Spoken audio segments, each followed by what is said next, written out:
Hello bros, I'm Contest Effect 0, both by production. Next part, Sakura Forest Girls 3. So let's jump into where we left off. I'm hugging Ajana after that. I cut her off whining my arms about her in a tight, steadying embrace. Yeah, there are slime chunks everywhere. I do think she made them spontaneously explode. You did it, Diana. You're amazing. I got Liana close, and less of the slimes that sticks to her. It doesn't really bother me. I know I'm just as dirty as she is, if not more. You really saved the day. You defeated all those icky, nasty slimes in only a few seconds. I never knew you were so incredible. Well, I mean, I hasten to correct myself, smiling gulletly. I always knew you were incredible, that goes without saying. You are my best friend for a reason. You're even more incredible than I have even imagined, though. You look really cool back then. Do you really think so? Yeah, not even Maya can compare to you. She is supposed to be a super powerful witch. I am a powerful witch, thank you very much. Maya hurries in the background, her arms folded. If I wanted, I could have utilized the many powerful spells to drive the slimes away. I relented only because I feared I would cause the villagers further harm. When one is as powerful as I, one cannot afford to be careless. I was being cautious for once in my life. It is only because Ayana knows so little of magic she was able to throw caution to the wind. Here Maya pauses. She must have tired of her lecture because she smiles. But I am glad she did regardless. Yeah, it's right. You really did save the day. Thank you, Ayana. You were, like, incredible. I never seen anything like it before. Me neither. I shot any numbers of slimes, but they kept coming back. You were able to take them out so easily, it made my effort seem like child's play. Everyone. Ayana looked at our smiling faces, her body still pressed to mine. Her rumpled white hair is beginning to comb loose from its pigtails, and her body is streaked with dirt and slime. She looks exhausted, but a smile finds its way to her lips regardless. Thank you so very much for your kind words. I was just trying to do my best to help everybody. So I'm glad things worked out. I really could have done this without you. I'm not a brave person or a strong person. But with your help I think I might be able to improve myself. If you improve yourself too much, you'll leave the rest of us in the dust. That's my companionably ruffled the top of Ayana's head with one hand. How do you feel after all that? Are you tired? A little, but it's not so bad as when I use my magic with the mala. I think my body must be getting used to my own mana. That's great. I'm glad. I was getting a little worried. You always worry about me. Sorry, I can't help it. That's my job. It's 'cause we're friends. I guess I should try to have a little more faith in you, though. You're so powerful, you could probably disintegrate me with a click of your fingers. I would never do anything that horrible. You are my dearest friend, and I love you. I know. I was only teasing. I giggle and give Ayana an affectionate squeeze. That makes her squeak cutely.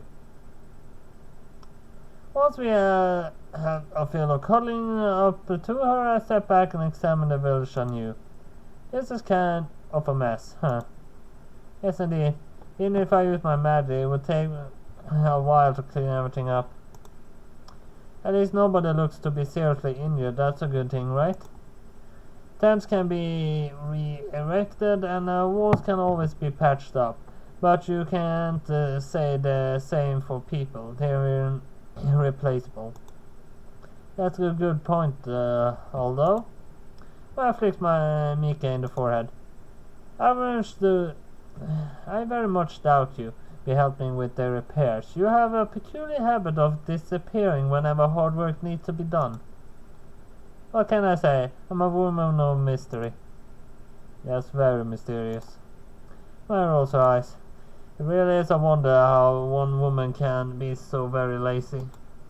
I don't know how you put up with her, Coco. Sometimes I wonder that myself. How mean? Don't you love me anymore, Coco? I love you a lot, despite yourself. Well, he's right though. You should try to exert yourself every once in a while. Maybe you should follow Ayana's example. She has been working really hard.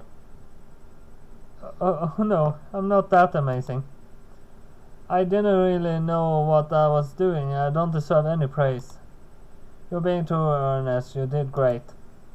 If it weren't for you, Imola might have razed the village to the ground. She was acting completely unhinged.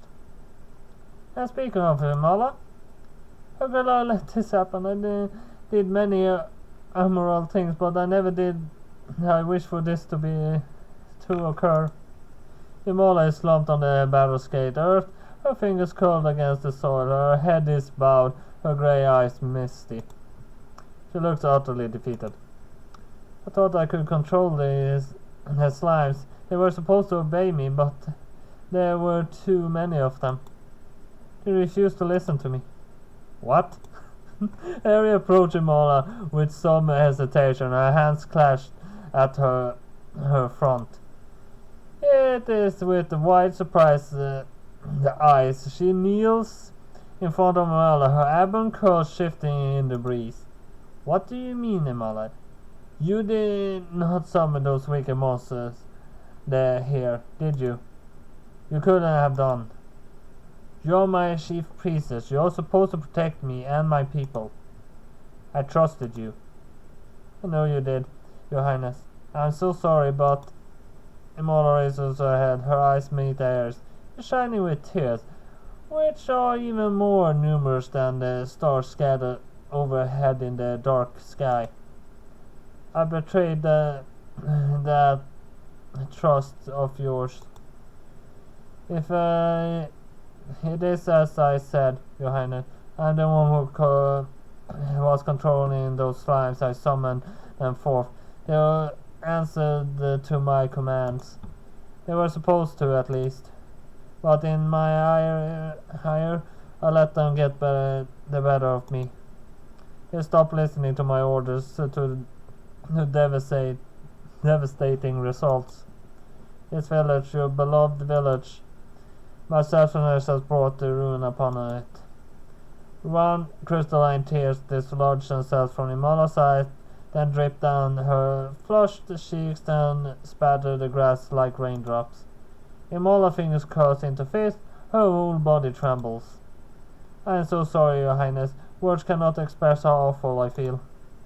I thought I am the one who instigated this match. I never did think it would devolve into this. I only meant to look after you. What? Your brow furrows. I do not follow. Please speak plain to me, Imola, so I might fully grasp what it is you did and why. I do not wish to turn against you, but I must understand your motives. Yes, Your Highness, of course. Imola bows her head, cowed beneath Harry's piercing gaze. Though Imola is older than Harry, she looks at this moment like a naughty girl being castigated by her mother for some wrongdoing or another. I summoned these slimes to this village. No, it's more serious than that. I summoned these slimes to many villages. I have been doing it for years. What? But why? At first I did it for your sake. I know this may be hard to grasp, but it's true, I swear it. I have no desire to lie to you further, Your Highness. Believe me. I knew that you were lonely, Your Highness. None was more aware of that than I, given how close we have always been. You decided to make friends, but none in the village would approach you. They revered you as a monarch, but could not speak to you as equals might. That is why I taught myself how to summon these monsters. I thought I might set them upon other villages and in so doing cause chaos. The monsters would drive families apart, people would be scattered, there was a chance the refugees might come to our village to seek shelter. Then you might be able to make some friends. That was my motive. Though I did wicked things, my intentions were pure. I meant to make you happy. But my intentions may not matter overmuch, given the results. Well. Mola raises his head and looks about the village. Tents are sagging, and some have holes in their canopy roofs. The tall grass is spattered with slimes all around us. Families are crying, cringing, sighing. I have committed great acts of villainy and deserve no sympathy. I ruined many villages and many lives. Mara sniffles. And I even ruined your village, Your Highness, though I know how important it is to you. I feared these girls, Mara clinches towards me and my entourage, would come to tell you of my misdeeds, so I sought to silence them. I summoned slimes, but these girls bested them. I panicked and so summoned more slimes, and in so doing lost control of my powers. There were too many slimes for me to command. They began to ignore my orders and sought to destroy this village. This tragedy all occurred because of me. If you were to hate me now, Your Highness, I would understand. I deserve your ire. I have no right to ask your forgiveness when for many years I have engaged in underhanded acts. I'm no longer worth of being your priestess. I'm no longer worth of being in your presence or living in this village. To atone, I should leave this place and never return. I should seek out some dark, dank cave and hole myself up there alone for all eternity. That way I would never be able to harm anybody. Though I would break my heart if I were unable to see you again. I know I did awful things, Your Highness, but I really do love you. Himala. Harry blinks, her blue eyes pregnant with emotion. There's pause, during which Harry seems to search for words. The sound is broken by the sounds of Harry's village, all unnerved and Himala sobbing.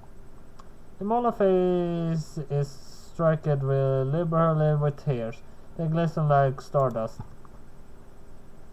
Her pink hair looks messier than per usual, and her fingertips are stained with the dirt from scabbling at the ground. She looks utterly woebegone. Alright. I think her apology is genuine. And so it seems does Harry. Oh, Himala. Well, I do believe we can end it here for now. So that was all I have for Sakura Forest Girls 3 this time then. So hit like and share. And see you next time. Bye bye.